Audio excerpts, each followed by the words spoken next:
You may have seen our last video where I talked about a potential B&M dive coaster for Blackpool Pleasure Beach and what that would look like. I mocked up this very bad and janky sort of layout in Photoshop, and I got a disgusting comment on a Facebook group who told me it was bad, told me it looked bad. So to prove them wrong, I've tried to recreate my layout in Planet Coaster. As you can see, I kept swapping between my actual plans that I did on Photoshop and the game, and it turned out not too badly. I'm going to play a POV first, which will be a little bit janky. The ride definitely needed some smoothing, so I have smoothed it out and added a smoother POV later on towards the end of this video.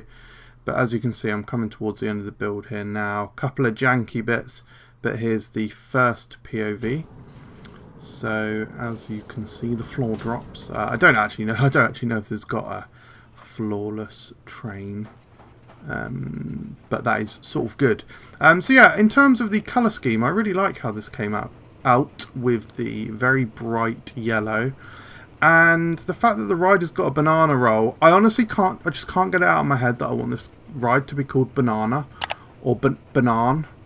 Like something banana-y, but it's almost too strict.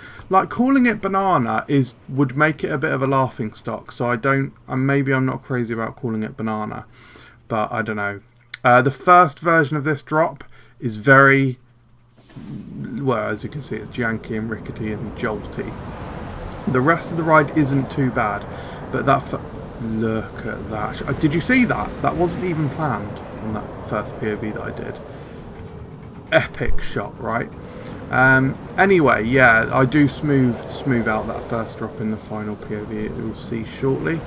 Up into the, what's that? The Immelman there.